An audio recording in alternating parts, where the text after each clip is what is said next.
યોગીની એકાદશીના આપ સૌને જય શ્રી કૃષ્ણ, જય માતાજી. જેઠ મહિનાના અંધારિયા પક્ષમાં જે એકાદશી આવે છે એને યોગીની એકાદશી કહેવામાં આવે છે. યોગીની એકાદશીનું મહત્વ પદ્મપુરાણના ઉત્તરખંડની અંદર આપેલું છે, જેમાં યુધિષ્ઠિર ભગવાન કૃષ્ણને પ્રશ્ન પૂછે છે કે ભગવાન, જે અંધારિયા પક્ષમાં એકાદશી આવે છે જેઠ મહિનામાં, એ એકાદશીનું શું મહત્વ છે એ તમે મને સંભળાવો. ત્યારે ભગવાન કૃષ્ણ એ યુધિષ્ઠિરને યોગીની એકાદશીનું મહત્વ સમજાવે છે. ભગવાન શ્રી કૃષ્ણ કહે છે કે યક્ષોની નગરી અલકાપુરી, એના રાજા હોય છે કુબેર, અને એ કુબેર પરમ શિવ ભક્ત હોય છે. એનો નિયમ હોય છે દરરોજ શિવની પૂજા કરવાની. એમાં પણ ખાસ એ કે માનસરોવરથી ફૂલ લઈ આવવાના અને એ ભગવાન શિવને અર્પણ કરવાના. તો માનસરોવરથી ફૂલ લાવવા હોય તો એના માટે એ એક યક્ષની નિમણૂક કરે છે, જે માલી હોય છે. એનું નામ હોય છે હેમ માલીનું કામ એટલું કે દરરોજ એને જવાનું માનસરોવર અને ત્યાંથી ફૂલ લઈ અને પૂજા માટે લઈ આવવાના. એ હેમ માલી જે ફૂલ લઈ આવે એનાથી કુબેર ભગવાન શિવની પૂજા કરે. આવી રીતે એ કુબેરનો નિયમ દરરોજ એ માનસરોવરના ફૂલથી જ ભગવાન શિવજીની પૂજા કરે. અને હેમમાલી દરરોજ માનસરોવર જાય, ત્યાંથી ફૂલ લઈ અને કુબેર માટે લઈ આવે. એ હેમમાલીની ખૂબ જ સુંદર પત્ની હોય છે વિશાલાક્ષી. એ વિશાલાક્ષી એટલી સુંદર હોય છે કે હેમ એમાં જ આસક્ત હોય છે. એને જ્યારે સમય મળે એટલે એ એના સાથે સમય વ્યતીત કરે. એક વખત એ ફૂલ લેવા માટે માનસરોવર જાય છે અને ફૂલ લઈ પાછો આવે છે, પણ એ મહેલમાં નથી જતો ફૂલ દેવા માટે, અને પોતાની પત્ની સાથે સમય વ્યતીત કરવામાં રોકાઈ જાય છે. એમાં એને ખબર નથી પડતી કે સમય ક્યાં વીતી ગયો છે. અને આ બાજુ કુબેર એ શિવજીની પૂજા માટે એ માનસરોવરના ફૂલની રાહ જુએ છે.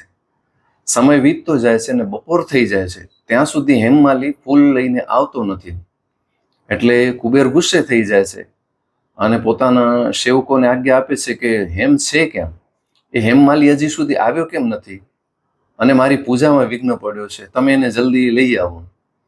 એટલે સેવકો જઈ અને હેમમાલીને લઈ આવે છે. હેમમાલી ખૂબ જ ગભરાઈ જાય છે. એટલે સેવકો કહે છે કે એ એના ઘરે જ હતો અને પોતાની પત્ની સાથે હતો.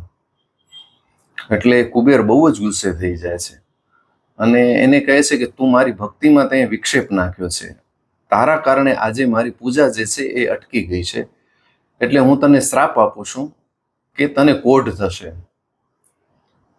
જેવો કુબેરે શ્રાપ આપ્યો છે એટલે એ હેમમાલીને કોઢ થયો છે અને એનો પતન થયો છે. હવે હેમમાલી જે છે એ અનાયાસે પણ ભગવાન શિવજી માટે ફૂલો લઈ આવતો માનસરોવરથી. એટલે એની જે સ્મૃતિ હોય છે એ એને યાદ રહી જાય છે, ભગવાનનું નામ સ્મરણ એને યાદ રહી જાય છે. એટલે એ પોતાનો કોઢ દૂર થાય એના માટે પ્રયત્ન કરતો હોય છે. એ પ્રયત્ન કરવા માટે એક વખત એ મેરુ પર્વત ઉપર જાય છે. મેરુ પર્વત ઉપર એને માર્કંડેય મુનિ સાથે ભેટો થઈ જાય છે. એટલે માર્કંડેય મુનિ મળે છે અને એને જુએ છે કે આ આટલો કોઢથી દુઃખી થયેલો વ્યક્તિ કોણ છે. એટલે એને હેમમાલીને પૂછે છે કે તું કોણ છો અને તને આ કોઢ કેવી રીતે થયો? ત્યારે હેમમાલી કહે છે કે હું કુબેરનો સેવક હતો, હું યક્ષ છું, અને કુબેરે મને માનસરોવરથી ભગવાન શિવજી માટે ફૂલ લેવા માટે નિમણૂક કરી હતી. મારું કામ એટલું કે દરરોજ માનસરોવરથી ફૂલ લઈ આવવાના અને એ ફૂલથી કુબેર શિવજીની પૂજા કરતા.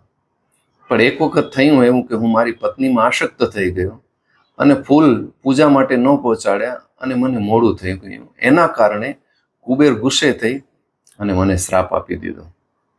એના કારણે મને આ કોઢ થયો છે અને મારું પતન ત્યાંથી થયું છે. એટલે હું દુઃખી થઈને ફરું છું. એટલે માર્કંડેય મુનિ કહે છે કે તું ચિંતા ન કર, તારું આ કોઢ દૂર થશે એવો એક વ્રત છે, એ વ્રત તું કર. એટલે હેમમાલી પૂછે છે કે એવું કયું વ્રત છે કે જે કરવાથી મારું આ કોઢ જે છે એ દૂર થઈ જશે? એટલે માર્કંડેય મુનિ કહે છે કે ત્રણેય લોકોનો સારભૂત એવો એકાદશીનું વ્રત છે, યોગીની એકાદશી. એ યોગીની એકાદશીનું વ્રત કર તું, એ કરવાથી તારું કોઢપણું અવશ્ય દૂર થઈ જશે. જે પ્રમાણે માર્કંડેય મુનિ કહે છે એ હેમમાલી યોગીની એકાદશીનું વ્રત કરે છે. અને એ યોગીની એકાદશીનું વ્રત કરવાના કારણે એનું કોઢપણું દૂર થાય છે અને એને સંતતિની પ્રાપ્તિ થાય છે અને સંપત્તિની પ્રાપ્તિ થાય છે. 88,000 બ્રાહ્મણોને ભોજન કરાવો અને જે ફળ મળે એટલો જ ફળ આ યોગીની એકાદશી કરવાથી મળે છે. જેઠ મહિનાના અંધારિયામાં જે એકાદશી આવે છે એને યોગીની એકાદશી કહે છે. જે કોઈ યોગીની એકાદશીની કથા વાંચે છે, સંભળાવે છે અથવા જે કોઈ સાંભળે છે એના અનેક ગણું પુણ્ય પ્રાપ્ત થાય છે. આવી આ યોગીની એકાદશીની કથા મેં આપને સંભળાવી. યોગીની એકાદશીના આપ સૌને જય શ્રી કૃષ્ણ, જય માતાજી.